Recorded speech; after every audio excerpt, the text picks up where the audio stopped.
नाज़रीन, साइंसदाननि जी तहक़ीक़ थी ॿुधाए त धरतीअ जे हिन गोले ते शुरूअ खां ई मुख़्तलिफ़ क़िस्मनि जूं आफ़तूं ईंदियूं रहियूं आहिनि। कॾहिं निज़ाम शमसीअ जा ॿिया सयारा धरतीअ सां टकराया आहिनि त कॾहिं ज़िलज़िलनि ऐं ॿोॾुनि ऐं बारिशुनि जे नतीजे में आयल ज़िलज़िलनि जे करे न सिर्फ़ इंसान ज़ात पर डायनासोरनि खां वठी नंढड़े खां नंढड़े जानदार ते आफ़त थी कड़की आहे। किरोना वायरस बि उन्हनि आफ़तुनि जो हिसो आहे। किरोना ग़रीब खां ग़रीब मुल्क खां वठी हर सुपर पावर मुल्क खे धोॾे छॾियो आहे। चीन जे शहर वुहान खां शुरू थियल हिन वायरस अमेरिका, इटली, फ्रांस, बर्तानिया खां पाकिस्तान जे ॻोठ ॻोठ में ख़ौफ़ ऐं हिरास जो कारो राकास वाक़ा करे रहियो आहे। हुकूमत पाकिस्तान बल्कि सिंध हुकूमत जे बर वक़्त इक़दामनि जे नतीजे में तवक़ा खां घटि वायरस हितां जे माण्हुनि खे शिकार बणायो आहे। अस्सलाम वालेकुम नाज़रीन, प्रोग्राम अवामी मसला सां गॾु मां मेज़बान अवांजो शिराज शाह जिलानी। नाज़रीन, मां ॿुधाईंदो हलां त गुज़िरियल 33 ॾींहंनि खां हिते ख़ैरपुर ज़िले में लॉकडाउन हले पियो। उन लॉकडाउन जे हवाले सां असां मुख़्तलिफ़ माण्हुनि सां ॻाल्हि ॿोल कंदासीं त ख़ैरपुर जे जेके ग़रीब मिसकीन तबिको आहे या रोज़ कमाईंदड़ जेको जो तबिको आहे उन्हनि सां असां ॻाल्हि ॿोल कंदासीं त उहे रोज़ कीअं था कमाइनि, पंहिंजो पेट कीअं पिया पालीनि।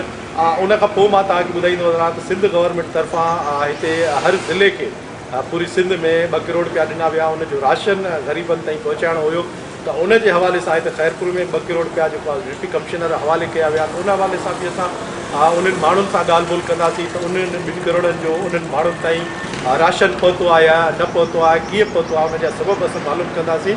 ऐं ॿियो हिते तव्हांखे आम इशू जेको ॿुधायां त हिते 168 केस ख़ैरपुर में हिन वक़्तु पॉज़िटिव अची चुका आहिनि। ऐं हिते ॿियनि मुल्कनि खां आयल माण्हू तबलीगी जमायत जा या KPK या पंजाब जा माण्हू हुया तबलीगी जमायत जा जेके हिते गुज़िरियल 22 ॾींहंनि खां हिते हुया, उन्हनि खे आइसोलेशन वार्ड ठाहे हुते रखियो वियो हुयो। उन्हनि जी टेस्ट हींअर कराई वई आहे। 168 केस उहे पॉज़िटिव अची चुका आहिनि। उन हवाले सां बि हिते ख़ैरपुर में हिकिड़ी ख़ौफ़ जी लहर हले पई।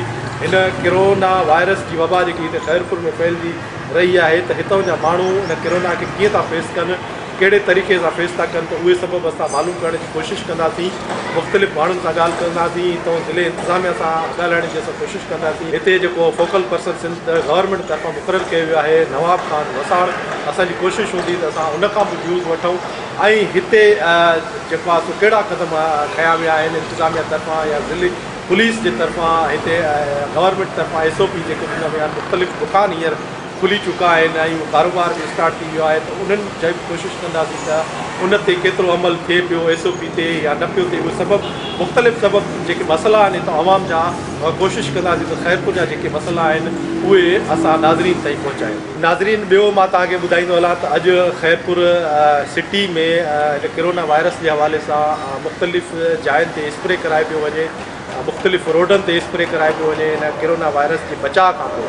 त असांजी कोशिशि हूंदी त तव्हांखे उहो ख़ैरपुर जे मुख़्तलिफ़ घिटियुनि जो विज़िट करायो, मुख़्तलिफ़ जायुनि जो विज़िट करायो जिथे जिथे हीअ स्प्रे थिए पियो किरोना वायरस जे बचाव खां पोइ। असांजी कोशिशि हूंदी त तव्हांखे ख़ैरपुर जो उहो बि विज़िट करायूं त किरोना वायरस खां पोइ स्प्रे कहिड़ियुनि कहिड़ियुनि जायुनि ते थियो आहे। ऐं ॿियो मसइलो तव्हांखे मां ॿुधायां त इमरान ख़ान तरफ़ां वफ़ाक़ी हुकूमत तरफ़ां जेको आहे सो एहसास कफ़ालत जो जेको 12,000 जो प्रोग्राम हिते ॾिनो वियो। मुख़्तलिफ़ माण्हुनि खे 12,000 ॾिना पिया वञनि। मोबाइल ते जेको मैसेज 8171 ते जेको मैसेज कयो पियो वञे, उहो मैसेज माण्हुनि ताईं कीअं पहुतो आहे, कहिड़े तरीक़े सां रिप्लाई आयो आहे, माण्हुनि खे उहे पैसा 12,000 मिलिया आहिनि या न मिलिया आहिनि, या ॿियूं जेके मुख़्तलिफ़ हितां जूं शिकायतूं आयूं आहिनि त माण्हू पैसा वठणु वञनि था त उन खां उन्हनि ते कटौती कई थी वञे 2,000 कंहिंखो 4,000 या 5,000। मुख़्तलिफ़ एजेंट जेको आहे हिते कटौती कनि था। उन हवाले सां बि असां मुख़्तलिफ़ माण्हुनि सां ॻाल्हि ॿोल कंदासीं। पर हितां जो जेको ग़रीब मिसकीन माण्हू आहे उहो परेशान आहे ऐं पंहिंजो ज़िले इंतिज़ामिया जो फ़र्ज़ु हुयो त उहो राशन जेको आहे उहो ग़रीब मिसकीननि जे दरनि ताईं पहुचाए वञे हा, पर उहो दरनि ताईं न पहुतो आहे। उनजा सबब कहिड़ा आहिनि उहे सभु मालूम करण लाइ अचो त पाण मुख़्तलिफ़ माण्हुनि सां ॻाल्हि ॿोल कयो। हिते हुकूमती जेको बि माण्हू आहे, जेके नुमाइंदा हितां इलेक्टेड थियल आहिनि, उहे इलेक्टेड नुमाइंदा उन्हनि ताईं पहुता ई कोन्हनि। ऐं गवर्नमेंट जे तरफ़ां बि जेको माल आयो हुयो या जेको राशन आयो हुयो उहो बि अवाम ताईं सही तरीक़े सां न पहुतो आहे। उन्हनि माण्हुनि खे उहो ॾिनो वियो आहे, जेके उन्हनि जा काउंसलर आहिनि, उन्हनि जा चेयरमैन आहिनि, उन्हनि ताईं पहुचायो वियो आहे। उन्हनि वरी पंहिंजनि सिलेक्टेड माण्हुनि खे ॾिनो आहे। अवाम उहे ई पियो थो पियो रड़ियूं करे, रोडनि ते निकिरण जी पोज़ीशन थी आहे। तव्हां जेकॾहिं हाणे ॾिसंदव खैरपुर जी पोज़ीशन इहा आहे त खैरपुर जे अंदरि लॉकडाउन जी सिचुएशन ख़राब थी चुकी आहे ऐं हिन महिल 80% दुकान रिसेंटली तव्हां ॾिठो हूंदो त खैरपुर जे अंदरि 33 नवां केस थिया आहिनि। उनजी वजह बि इहा ई आहे त खैरपुर जे अंदरि जेको लॉकडाउन मुकमल तौर ते पहिरियां कामयाबु पियो थिए, उहो लॉकडाउन ख़तमु थी चुको आहे। कंप्लीटली कंहिंखे बि ख़बर न आहे त राशन कंहिंखे विरायो वियो आहे। कुझु आहिनि हितां जा माण्हू आहिनि, सुठा माण्हू आहिनि, जेके समाजी सोशल वर्कर आहिनि, जिन पंहिंजो पाण अवाम ताईं राशन पहुचायो आहे। बाक़ी अदरवाइज़ ग़रीब अवाम ताईं वार्ड जे कंहिं बि काउंसलर हिन वक़्त ताईं राशन पहुचाइण में का बि कम जी कंहिं बि क़िस्म जी का बि एक्टिविटी न ॾेखारी। सर 15,000 बैग्स जी त असांजी नॉलेज न आहे। बाक़ी कुझु जो चवणु आहे त 7,000 बैग जयपुर में विराया अथनि, कुझु जो चवणु आहे त 9,000 बैग्स विराया अथनि। पर असां वार्डनि जे काउंसलर्स खे ॾिसूं था त उन्हनि वटि 27 ऐं 30 बैगनि खां सवाइ ॿुधायो न आहे। इन 81-71 ग्रामीण चवनि था त साईं वॾो ई असांजो कामयाबु आहे, जंहिंमें जेको आहे हर ग़रीब माण्हू खे मिलंदो, कंहिं सरकारी मुलाज़िम खे न मिलंदो, उनजे घर ॿारनि खे न मिलंदो, ख़ानदान जे हिकिड़े जेको आहे माण्हू खे मिलंदो बसि। पर इन ते बि जेको मां पंहिंजी नज़र विधी आहे, मां जेको सर्वे कयो आहे, उनजे मुताबिक़ इहो आहे त जेके सरकारी मुलाज़िम आहिनि उन्हनि जी घरवारनि जा बि जेको आहे इहे फंड में पैसा निकिता आहिनि ऐं जेके पाण पेंशन खाईंदा पिया 30-40 हज़ार रुपया उन्हनि जी पेंशन बि अचे थी, उहे मुस्तहिक आहिनि हिन प्रोग्राम जा। ऐं जेके हक़ीक़ी जे हिन प्रोग्राम जा हक़दार आहिनि उन्हनि खे इहो प्रोग्राम जो कुझु बि न थियो आहे। उन्हनि खे अञा जांच पड़ताल ताईं 20-25 ॾींहं गुज़री विया आहिनि त अञा ताईं जांच पड़ताल वारो मैसेज पियो 81-71 ते हाणे मैसेज वञण में बंदि थी वियो आहे। हाणे वॾो काई रिप्लाई बि कोन थी अचे त बाबा तव्हां जांच पड़ताल हले थी या नथी थी हले, न वरी हुनजो को तदारुक बि थियो आहे। पर इहो मां तव्हांखे ज़ाती पंहिंजो तजुर्बो जो ॿुधायां त जंहिं महिल असां मैसेज कयासीं त उन्हनि मैसेजनि में ईअं बि थियो त हिकिड़ी माई मैसेज करायो त उनजो इहो आयो त आप जो है इस प्रोग्राम के नहीं आपके शौर इस प्रोग्राम के है जेको 3 साल अॻु में गुज़ारे वियो। जेको लॉकडाउन जो फ़ैसिलो कयो, जेकॾहिं लॉकडाउन न कनि हा त हीअ जेका वबा हुई इहा सिंध में तमामु घणो फैलिजी वञे हा। पर बर वक़्तु जेको साईं मुराद शाह डिसीशन वरितो आहे त उनजे करे तमामु घणी लॉकडाउन जे करे नतीजो इहो निकितो आहे त बीमारी वधी न सघी आहे जेका तवक़ो कई पई वञे। बाक़ी रहियो सुवाल गुरबत पंहिंजी जाइ ते आहे, डेली वेजिस वारो जेको माण्हू आहे परेशान आहे ऐं हुकूमत पंहिंजी तरफ़ां कोशिशि ज़रूरु कई आहे त माण्हुनि ताईं राशन पहुचाइजे। पर मां नथो सम्झां त इहा कोशिशि जेका काफ़ी आहे या हक़दारनि ताईं पहुतो हुजे, इहो ॾाढो मुश्किल आहे। काफ़ी मवाद अहिड़ो आहे जेको कुझु ॼाण सुञाण ते मिले पियो, बाक़ी जेके मुस्तहिकीन आहिनि उन्हनि ताईं उहे न पहुतो आहे।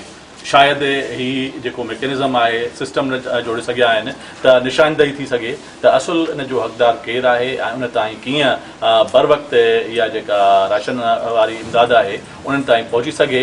इन में यकीनन मां सम्झां थो त हुकूमत जा जेके उपाउ आहिनि न ग़ैर तसली बख़्श आहिनि। अच्छा, ॿियो मूंखे तव्हां ॿुधाइजो त खैरपुर आर्ट्स काउंसिल जा तव्हां जनरल सेक्रेटरी आहियो ऐं पूरो ज़िले जी जेके तव्हां वटि मेंबर आहिनि उन में आर्टिस्ट अची था, अदाकार अची था वञनि, फ़नकार अची था वञनि या सिंगर सुगड़, उन जे हवाले सां हिते ग़रीब मुस्तहिक़ सिंगर आहिनि, अदाकार आहिनि, त उन जे हवाले सां तव्हां कंहिं इंतिज़ामिया तव्हां सां राब्तो कयो आहे उन्हनि खे राशन ॾियण जे लाइ या तव्हां छा चवंदा? जी, अफ़सोस जी ॻाल्हि आहे त फ़नकार खे हमेशह माण्हू हिकिड़ो अमीर ई सम्झनि था, जॾहिं त आर्टिस्ट जेको आहे वीचारो फ़क़ीर आहे, दरवेश आहे, डेली वेजिस वारो माण्हू आहे, जंहिंजियूं शादियूं मुरादियूं मेला मलाखा सभु बंदि थी विया आहिनि त उन्हनि खे कुझु कोन पियो मिले। पर आर्ट्स काउंसिल में जिते असां वटि 500-550 असां वटि मेंबर आहे, पर कंहिं बि इदारे हिन महिल ताईं असां राब्तो न कयो आहे त को आर्ट्स काउंसिल सां लाॻापियल या ॿिया जेके ज़िले जे अंदरि आर्टिस्ट आहिनि उन्हनि ताईं का इमदाद पहुचे, अहिड़े क़िस्म जी कंहिं बि कोशिशि कोन कई आहे। तव्हां असां गॾिजी करे हिकिड़ो इंडिविजुअली त कोशिशि वरिती आहे, कुझु माण्हुनि ताईं ज़रूरु असां इमदाद पहुचाई आहे, पर डायरेक्ट हिन महिल ताईं कंहिं बि आर्टिस्टनि जे लाइ क़दम कोन खयो आहे। मां पुरज़ोर अपील थो कयां हुकूमत खे, ख़ासि करे साईं मुराद शाह साहिब जन खे, साईं सरदार शाह साहिब जन खे, त उहे आर्टिस्टनि जी सार लहनि ऐं उन्हनि ताईं इमदाद ज़रूरु पहुचाइनि।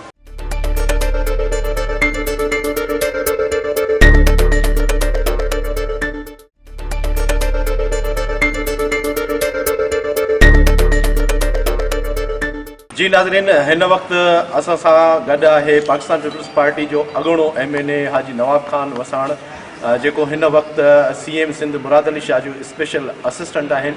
ॿियो तव्हांखे मां ॿुधाईंदो हलां त हिन वक़्तु जेको सिंध में कोरोना वायरस जे हवाले सां जेकी रिपोर्टूं अचनि पियूं उहे ॾाढियूं ख़तरनाक रिपोर्टूं पियूं अचनि। ऐं हिते ख़ैरपुर में बि अॼु जी जेकी सूरत हाल आहे त अॼु खोड़ सारा रिज़ल्ट आया आहिनि, पंहिंजो कोरोना जे हवाले सां पॉज़िटिव रिज़ल्ट आया आहिनि।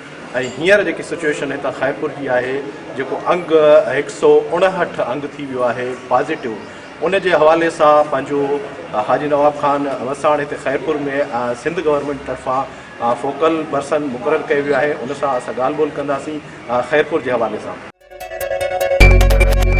सभ खां पहिरीं यही कि जेके जॾहिं असां मुक़ररु थियासीं, अॼु 34 ॾींहं आहे मुंहिंजे ख़्याल में 34, असां उन में पंहिंजे हिसाब सां जेकी महिनत कयूं था उन में सामान बि आहे, पैसा बि आहिनि ऐं लंगर बि असां पंहिंजो पाण विरायूं पिया। कोशिशि इहा आहे त 32 ॾींहं 34 ॾींहं असांजी कंटिन्यू आहे। राति जो 12 बजे खां पोइ जेको असीं सामान हुननि जे दरनि ताईं पहुचाईंदा आहियूं, कोशिशि कंदा आहियूं त कंहिं इलाइक़े में वञी हुते पैसा बि ॾियूं।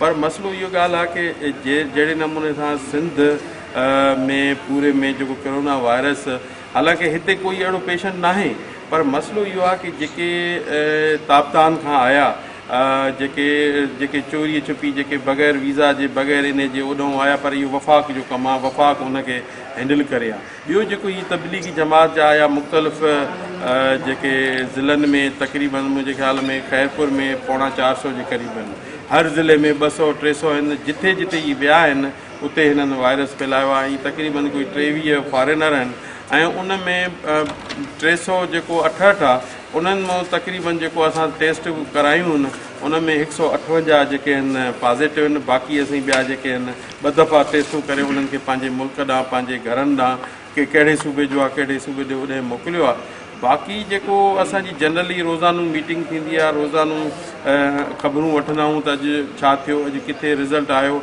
ऐं अॼु जी जेकी ताज़ा ख़बर इहा ई हुई त 158 असांजे ख़ैरपुर में आहिनि। ऐं उन खां पोइ असीं कोशिशि इहा कयूं था त हीअ जेके तबलीगी जमात जा जेके तापतान खां आया, जेके ज़ियारती आहिनि, जा कोई ॿियनि मुख़्तलिफ़ इलाइक़नि खां, असीं उन्हनि में बि कोशिशि कयूं था कि उन्हनि जी टेस्ट थिए। ऐं जनरली असांजी कोशिशि सिंध गवर्नमेंट जी इहा ई आहे त आम काथे जेकी बस्ती आहे या को अहिड़ो इलाइक़ो आहे जिते डाउट आहे त उते वञी 100-200 माण्हुनि जी टेस्टूं कजनि त रिज़ल्ट ख़बर पए त आया केतिरी परसेंटेज आहे या न आहे। तो असां शुरू खां वठी जेको असां वटि हिन वक़्तु ख़ैरपुर में जेको असीं कोशिशि कयोसीं, जेको आइसोलेशन सेंटर तक़रीबन असां वटि अलाह जे फज़ल सां 100 बेड आहे। KMC हॉस्पिटल ख़ैरपुर में 50 आइसोलेशन बेड आहे, जेको असीं सेपरेट माण्हुनि खे रखी सघूं था। ऐं गंबट में जेको सेपरेट बेड आहे, जेको असीं अलॻि माण्हुनि खे रखी सघूं था, जेके हाई रिस्क ते आहिनि, हाई इन में बीमारी में, जंहिं ते वेंटिलेटर बि हुजे, उहे 50 तक़रीबन मुंहिंजे ख़्याल में एतिरो ॿिए हंधि न आहे जेतिरो ख़ैरपुर में जेको आहे 50 बेड जो। असीं उनखे वधाए बि सघूं था। असां कोशिशि इहा बि कई आहे, असांजी वर्किंग इहा बि करे छॾी आहे तहसील लेवल ते। असांजो ज़िलो सभ खां वॾो आहे। रियासत जे दौरान हीअ टुटो न आहे, उनजे करे हिकिड़ी एग्रीमेंट थियल आहे त उनजो ज़िले जी पॉपुलेशन आहे तक़रीबन 25 लख खां 26, 27, 28 लखनि ताईं जेकी पॉपुलेशन आहे। हेॾां इंडिया जे बॉर्डर सां मिले थो, हेॾां सखर, हेॾां लाड़काणो, हेॾां नौशहरो, होॾां नवाबशाह, होॾां सांगड़, हर उहो ज़िलो हिन ख़ैरपुर खे टच करे थो। ऐं ख़ैरपुर तमामु वॾो एराज़ी जे हिसाब सां, पॉपुलेशन जे हिसाब सां ऐं हूअं बि वॾो ज़िलो आहे। ख़ैरपुर ज़िलो आबादी जे हिसाब सां, आदमशुमारी जे हिसाब सां तमामु वॾो ज़िलो आहे। 27 लख आबादी आहे। फैज़गंज खां वठी नारे खां वठी पीरगोठ जो कचो, त उते ग़रीब अवाम मिसकिन जेके रहनि पिया उहे मुख़्तलिफ़ दाहूं बि कनि पिया। त तव्हांजी टीम जेकी आहे पंहिंजी, उते राशन कीअं थी पुॼाए, छा तव्हांजो? सर ॾिसो, असांजी कोशिशि इहा ई आहे कि जेको असांजो पंहिंजो पर्सनल अलाह चवंदा आहिनि मदद ख़ुदा, ऐं जेको असीं पाण पंहिंजे तरफ़ां कोशिशि पिया कयूं त उनजे करे जेतिरो थी सघे थो असीं पुॼायूं था। ऐं असांखे एतिरो ज़ाहिरिया रहिया हिते ऐं पैदाइशी तां मथां खां हेठि कोन आहियूं, हेठां खां मथे विया आहियूं। ऐं हर इलाइक़े, हर उन माण्हू जी ख़बर आहे त किथे ग़रीब आहे, किथे गुरबत आहे, किथे बेरोज़गारी आहे, किथे छा आहे। शाम जो असीं पाण विज़िट कंदा आहियूं, वरी उन्हनि दोस्तनि खां पुछंदा आहियूं, पोइ उन्हनि जे दरनि ते वञी सामान ऐं जेके शयूं उहे पुॼाईंदा आहियूं। तक़रीबन असां 15,000 जे क़रीब माण्हुनि खे जेको आहे सो राशन, पैसा ऐं मानी पुॼाए चुका आहियूं। असांजी अॻिते बि कोशिशि आहे की जेतिरो थी सघे थो हिन रमज़ान जे भलारे महीने में असीं कोशिशि कयूं उन्हनि ताईं सामान ऐं जेके बि खाइण पीअण जूं शयूं आहिनि उन्हनि ताईं पहुचायूं। तव्हां पाण ॾिठो त सॼे शहर खे मां पाण घुमिया, पंधु घुमियो आहे 3, 4, 5 किलोमीटर। इन हवाले सां मां हिकिड़ो तव्हां खां हिकिड़ो ज़रूरी सुवालु पुछंदुमि त हिते तव्हां पूरे पंहिंजो MNA 3 दफ़ा रही चुका आहियो, सूबाई असेंबली जा मेंबर रही चुका आहियो, सॼी ख़ैरपुर जी आवाम तव्हां सां मोहबत करे थो, तव्हां पंधु सॼे ख़ैरपुर जो विज़िट कयो आहे त हिते ॿिया बि खोड़ सारा सियासतदान आहिनि, ॿियनि पार्टियुनि जा बि आहिनि, उहे त हिते किथे बि नज़र नथा अचनि, त तव्हांखे एतिरी हिमत अलाह साईं कीअं मिली? सर ॾिसो, हिमत इहा पंहिंजो पाण अची वेंदी आहे जॾहिं माण्हू खे इंसान खे पंहिंजो क़दुरु आहे त ग़रीब जो क़दुरु हुजे। जंहिंखे ग़रीब जो क़दुरु न आहे त उहो माण्हू मां न चवंदुसि, उहो सियासतदान न चवंदुसि। हिन ॾुखे वक़्त में जेकॾहिं को माण्हू सियासतदान पाण खे सॾाए ऐं इलेक्शनूं खटे, माना घणनि सरकारी उहिदनि ते रहे ऐं उहो माण्हुनि खां मुंहुं लिकाए वञे, पोइ आवाम खे कहिड़ो उहो लोभ ॾींदो ऐं माण्हू खे कहिड़ो ख़ुशि रखंदो जेको ॾुखे वक़्त में कंहिंखां भॼी वञे। मां त ॾिसो शुरूअ खां वठी अॼु बि तव्हां सां गॾु आहे, अॼु बि तव्हांजे अॻियां आहे। मां त चवां थो त जेको आहे पंधु बि घुमां थो, विज़िट बि कयां थो ऐं जिते ॾिसां थो को घर गुरबत आहे उते उनजी सपोर्ट बि कयूं था। पर मसइलो इहो आहे की हिते चवंदा आहिनि त न पाण कयूं न ॿिए खे सहूं, त हिते उहा आहे सियासत। पर मूंखे हिननि माण्हुनि खे कोन्हे ॾेखारणी, न सियासी माण्हुनि खे ॾेखारणी आहे, न ॿियनि खे। मूंखे अलाह जे अॻियां हाज़ुर नाज़ुर पंहिंजे हुज़ूर शफ़क़त ॾींदो ऐं रहमत वसाईंदो। इन जे करे की असांजी नेकनियती आहे, का बेईमानी कोन्हे। सियासत हिकिड़ी अहिड़ी शइ आहे जेको इबादत सम्झी को करे, जेको न करे त इन ज़ुल्म खां ऐं इन खां इंतिहा खां वधीक का ॻाल्हि कोन्हे। तो बिलावल भुट्टो ज़रदारी साहिबु, उहो बि माशाअल्लाह, मां त हुनखे शाबाश ॾींदुसि, CM सिंध खे शाबाश ॾींदुसि जहिड़े नमूने सां हिन वायरस सां मुक़ाबिलो कयो ऐं वायरस सां फ़र्दन तव्हांखे मां ॿुधायां की वाहिद बिलावल भुट्टो ज़रदारी साहिबु आहे जेको असां सां 20-20 मिंट 25-25 मिंट पंहिंजे वर्करनि सां ॻाल्हाए थो ऐं पुछे थो हर हिकु माण्हूअ जी हर हिक जी डिटेल। कंहिं वटि खाधो राशन पहुतो, कंहिं वटि मेडिसन पहुतियूं, कंहिं वटि इहे तव्हांजे कोरोना वायरस जे जेको सिलसिलो हले पियो इन्हनि में काथे का बहितरी आई आहे, काथे न आहे, उहे सभु शयूं पाण नोट पियो करे वरी पाण अॻिते उन्हनि खे वधाए पियो। ऐं हुनजी इहा कोशिशि आहे त ग़रीब माण्हूअ जी हर उन माण्हूअ जी उते टेस्ट ते जेको ग़रीब इन खां बची सघे। बाक़ी हाणे कोई कंहिंजे अचण सां कंहिंजे न अचण सां अलाह साईं सभिनी खे ॾिसे थो। ऐं मूं सिर्फ़ु ऐं सिर्फ़ु शिराज भाउ कोशिशि इहा ई कई आहे त अलाह खां मूंखे ख़ौफ़ आहे ऐं ग़रीब माण्हुनि खां ख़ौफ़ आहे। मुराद अली शाह जी हींअर तारीफ़ कई पई वञे ऐं उन जे जेको लॉकडाउन जो उन पंहिंजो शेड्यूल ॾिनो उन ते पूरी दुनिया जी उन ते अमल करे पई, पर वफ़ाक़ बि उन ते पंहिंजो अमल करणु शुरू कयो। पंजाब में लॉकडाउन पोइ थियो या KPK में पोइ थियो, पर हिन वक़्तु जेकी ताज़ी सूरत हाल आहे त इमरान ख़ान हुजे या उन जा वज़ीर सिंध गवर्नमेंट खे तमामु घणी तनक़ीद कनि था, जॾहिं सिंध गवर्नमेंट तमामु बहितरीनु कमु करे थो। त उनजे हवाले सां तव्हां उन्हनि वज़ीरनि या इमरान ख़ान जे हवाले सां छा चवंदा? सर, मां मुख़्तलिफ़ चैनलनि ते मुख़्तलिफ़ इन्हनि में चवंदो आहियां। कल्ह बि राति बि TV चैनल ते हुयुसि, अॻु में बि उन खां हुयुसि त ॾिसो, जेको कमु न कंदो आहे उहो चिलाईंदो आहे, जेको कमु कंदो आहे न उहो चवंदो ई कोन्हे त मां कमु कयां थो या नथो कयां। सिंध गवर्नमेंट जा जेके एफर्ट्स आहिनि शुरूअ खां वठी पहिरियों वफ़ाक़ चए पियो त असां न कंदासीं, उन ते ई इम्प्लीमेंट कनि था, उन ते रस्ते ते हलनि पिया। बाक़ी हाणे ॻाल्हियूं करणु, बयान ॾियणु, ज़ाहिर ई आहे सिंध हेॾो वॾो सूबो आहे, सिंध वफ़ाक़ खे पाले थो। ऐं जेकॾहिं सिंध सां नाजाइज़ी वारो 18 अमेंडमेंट 19 अमेंडमेंट अगरि सिंध खे पंहिंजा हुकूक नथा ॾिना वञनि, इहो ग़लति आहे फ़ैसिलो। उहे माण्हू जेके सिर्फ़ु ऐं सिर्फ़ु ॿियनि सूबनि खे त कुझु ॾियनि था, पर सिंध खे माटेली मावरो सुलूक कयो थो वञे ऐं उनजे करे सिंध जो अवाम हर शइ सम्झे थो, सिंध जे अवाम में हर शइ ख़बर आहे। ऐं उनजे बावजूदि सिंध हिकिड़ो तारीख़ी क़दम खयो ऐं CM सिंध जा जेके एफर्ट्स आहिनि, CM सिंध जेको हिकिड़ो मुराद अली शाह साहिबु जेको करे ॾेखारियो आहे त सिंध जी अवाम जी कीअं ख़िदमत कजे ऐं सिंध जी अवाम खे कीअं अॻिते आणिजे, त उहो ई कंहिंजे चवण ऐं कंहिंजे करण सां कोई फ़र्क़ु कोन कंदो। वफ़ाक़ छा बि करे, इहे वज़ीर हिननि जा इहे ॾेॾर, इहे चमचा, इहे कुझु बि कनि, कुझु इन्हनि जे चवण सां कुझु बि कोन थींदो। पर असली जेको आहे कमु माण्हूअ जी पाण ई बयानी हूंदो आहे, कमु माण्हूअ जी पाण ई वज़ाहत हूंदो आहे, जेको कमु करे ॾेखारींदो आहे त उनजो कोई बि केरु बि कंहिंखे रोके नथो सघे। जीअं अॼु कमु स्प्रे में 3 किलोमीटर पंधु कयोसीं, 4 किलोमीटर पंधु कंहिं ते अहसान जा थोरो न कयोसीं। असीं हुयासीं त तॾहिं स्प्रे बि थिए पियो, कमु बि थिए पियो। असीं न हुजूं आहे शायदि इहो कमु न थिए आहे। इहो सिर्फ़ु ऐं सिर्फ़ु माण्हू पंहिंजी इज़त लाइ कमु कंदो आहे, पंहिंजी इज़त जंहिंखे प्यारी आहे त उहो ज़रूरु कंदो। ऐं CM मुराद अली शाह साहिबु हिकिड़ो तारीख़ी क़दम खणी ॾेखारियो ऐं तारीख़ी हज़ारे लखे माण्हुनि खे बचाए चुको आहे। इन जे करे की हीउ वायरस अहिड़ो ख़तरनाक आहे ऐं असीं हुनखे इहो TV में ज़रूरु चऊं था, असीं हिन सां ड्रिजंदासीं कोन, हिन सां मुक़ाबिलो कंदासीं, पर दुनिया लिपेट में आहे। मां पहिरियों ई चयो त इटली जहिड़ो मुल्क,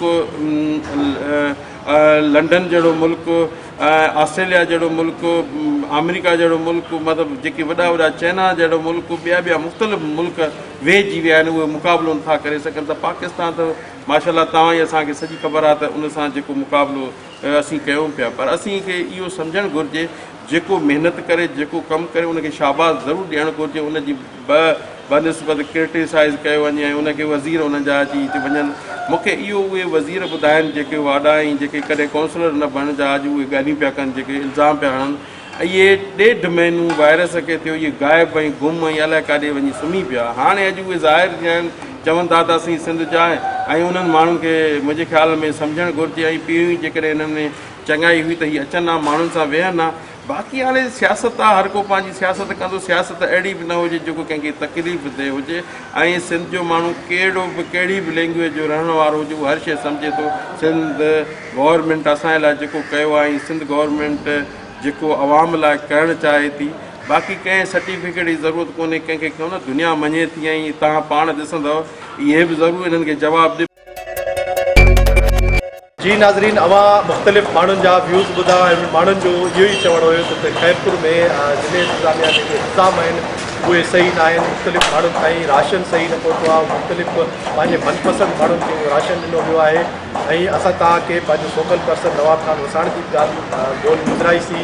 नवाब ख़ान वसाण जो इहो चवणु हुयो त असांजी कोशिशि आहे त मुख़्तलिफ़ पूरे ज़िले में ज़िलो हितां ख़ैरपुर जो ज़िलो तमामु वॾो ज़िलो आहे। उनजी आबादी 25 लख खां 27 लख आबादी आहे। कोशिशि आहे त हर माण्हू ताईं असां राशन पहुचायूं ऐं स्प्रे बि मुख़्तलिफ़ जाइनि ते स्प्रे करायो वियो आहे कोरोना वायरस जे हवाले सां। नवाब ख़ान वसाणी खां इहा बि ॻाल्हि ॿुधी त हिते जेके पॉज़िटिव केस 168 केस पॉज़िटिव आया, उन्हनि खे बि सखर जे पास मुंतक़िल कयो वियो आहे। ऐं जेके नेगेटिव केस आया उन्हनि खे बि पंहिंजे घरनि ॾांहुं मोकिलियो वियो आहे।